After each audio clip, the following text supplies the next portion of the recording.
Christina here for Card Player TV, and I'm joined by Rami Boukai, also known as RBN Knight Online. He recently won the event number 10 at the 2009 World Series of Poker. It's a $2,500 buy-in, pot limit hold'em, pot limit Omaha event. Thanks so much for coming. No problem. All right, so tell me about the beginning of this event. How did day one go for you? Day one, well, like 90% of the big pots at my tables were played during the Omaha phase.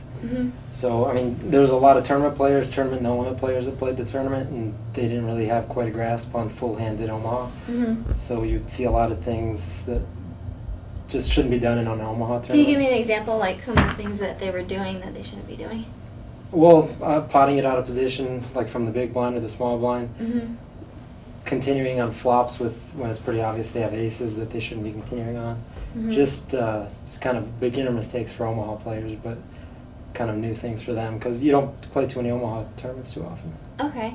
Now, one of the things you mentioned was potting with hands out of position. So you're saying maybe if you have a hand like ace, ace, XX, and you're in the big blind and there's a couple limpers, there's no need to pot there?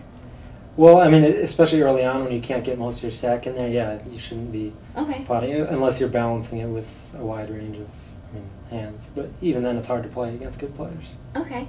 So how was your stack after day one? It was actually, I think, slightly above average, slightly below average, right around there. Nothing special. So you felt good going into day two, hanging in the middle of the pack? Yeah, no, I mean, I thought I should have some more chips because I kind of took a bad beat or two at the end of day one, but no, I was optimistic going into day two for sure. Now, what's your experience in PLO and PLH? Well, PLH, it's fairly limited. I mean, it's play online tournaments once in a while, but pot limit Omaha, I play in San Diego live nine-handed, and nine-handed is a big difference than six-handed online. So that kind of helped me out. I play out live here once in a while, nine-handed. So, I mean, I definitely had a lot more experience than most of the people in the field. Okay. How were your tables? Did you ever come across a few pretty stacked tables? Actually, in that tournament, it wasn't, I mean, the field wasn't very tough compared to some of the other tournaments I've played. Okay. How do you take advantage of some of those beginning players? Do you wait for decent playable hands in position and just kind of try and isolate then? Well, I mean, I was pretty obvious that my edge was in Omaha, so I wasn't gambling too much in hold'em. I was playing fairly straightforward. And in Omaha, I'd limp very often. I'd call raises in position pretty often, and I'd just play post flop. Okay. How were you in chips going into the final table? I was, I think, first or second in chips, but I mean, it wasn't an overwhelming lead or anything. Actually, the final table, there were probably like 7 out of the 9 players were Omaha players. So, I mean, it was a tougher table than the rest of the tournament had been for me. What players were you familiar with, and how did you kind of deal with that? Well, obviously Ben Grundy plays a lot online. I've played with him before, and he's, I mean, if you've seen his poker tracker graph, it's literally in a straight line going up. So, I mean, he's obviously a very good Omaha player. Amichai KK, I've played online with a lot. His name's Daniel. Sean next to me, I haven't played with before, but he plays a lot online. And there were at least Siggy plays online. I haven't played too much with him, but there were definitely a lot of players who knew how to play Omaha at the final table. When you're playing Omaha and you do have these good players, and maybe they're to your left, if you're coming into a lot of pots and they're playing in position, how do you kind of balance with keeping up with the blinds and playing a lot of hands, but not wanting to play too many out of position to good players?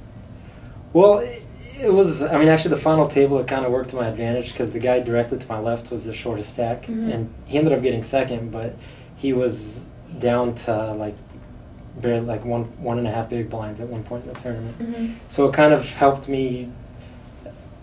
It kept some of the other stacks from playing back at me because, I mean, with 6 hands left, he was a short stack. With 5 people left, he was a short stack. 4 people left, and it wasn't just a short stack. He was like a tiny stack. So nobody wanted to make too big of mistakes against me because I had a lot of the chips, and it would have been like a $30K real dollar mistake, $40K real dollar mistake. Okay. Do you have any interesting hands leading your way to the bracelet that you want to talk about?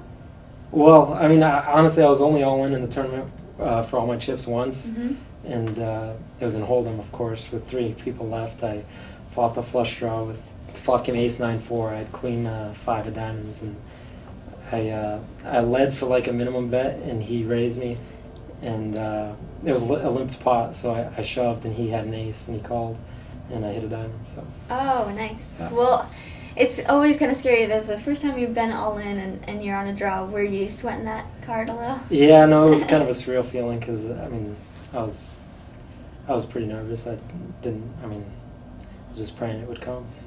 All right. Well, so when you got heads up, how were your chips? I think I had a little advantage, and I think he won the first pot. But after that, I hit pretty much the deck hit me straight in the face, and I think I won 16 out of 17 hands or something like that. Wow.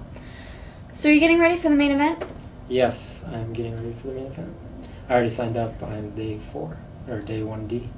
Day 1D. Why'd you decide to wait instead of having maybe a couple of days in between day 2? Well, I'm going home to San Diego for the 4th. Okay. So I wanted to have a day to recuperate from that, and I didn't want to have to play on the 4th. So. Makes sense. Yeah. All right. Well, good luck in the main event. Thank you so much for being here. Thank you very much for having me. Christian Knight with Rami Boukai for Card Player TV.